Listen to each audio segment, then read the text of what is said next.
Aloha, this is Dr. Bibuti. I will be discussing specific phobia today. Please stay with me. Specific phobias are an extreme fear of objects or situations that pose little or no danger but make you highly anxious, so you try to stay away from these things. Unlike the brief anxiety you may feel when giving a speech or taking a test, specific phobias are long-lasting. Without treatment, specific phobias tend to last a lifetime. Phobias can cause strong physical, mental, and emotional responses. They also can affect how you act at work or school or in social situations. Specific phobias are common anxiety disorders. Overall, they happen more often in females. Not all phobias need to be treated, but if a specific phobia affects your daily life, several types of therapies are available to help you work through and conquer your fears, often forever. Symptoms. A specific phobia involves a strong, lasting fear of a certain object or situation that's much greater than the actual risk. There are many types of phobias. It's common to have a specific phobia about more than one object or situation. Specific phobias also can happen along with other types of anxiety disorders. Common types of specific phobias are fears of situations such as airplanes, driving, enclosed spaces, or going to school. Nature, such as thunderstorms, heights, or the dark. Animals or insects, such as dogs, snakes, or spiders. Blood, shots, or injuries, such as needles, accidents, or medical procedures. Others, such as choking, throwing up, loud noises, or clowns. Each specific phobia has a name. Phobia comes from the Greek word phobos, which means fear. Examples of more common names include acrophobia for the fear of heights and claustrophobia for the fear of confined spaces. No matter what specific phobia you have, you may feel intense fear, anxiety, and panic right away when exposed to or even thinking about what causes your fear. Know that your fears are not reasonable or not as big as you think they are, but you cannot control them. Have anxiety that gets worse as the situation or object gets closer to you physically or in time. Do everything possible to stay away from an object or situation or face it with extreme anxiety or fear. Have trouble with daily activities because of your fear.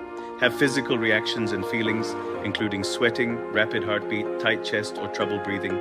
Feel like throwing up, or you get dizzy or faint, especially around blood or injuries. Children may have tantrums, or they may cling, cry, or refuse to leave a parent's side or approach their fear. When to see a doctor? An extreme fear can make life hard. For example, taking long flights of stairs instead of an elevator. But it is not a specific phobia unless it seriously disrupts your life. If anxiety negatively affects the way you act at work or school or in social situations, talk with your doctor or another healthcare professional or a mental health professional. Childhood fears such as fear of the dark, monsters, or of being left alone are common. Most children outgrow them. But if your child has an ongoing, strong fear that interferes with how they act at school or work daily, talk to your child's doctor. The right therapy can help most people, and the sooner you ask for help, the more likely that therapy will be effective. Request an appointment. Causes much is still not known about what causes specific phobias. Causes may include bad experiences. Many phobias start because of a bad experience or panic attack related to a specific object or situation. Sometimes even seeing or hearing about a bad experience can be enough to trigger a phobia. Genetics or learned behavior.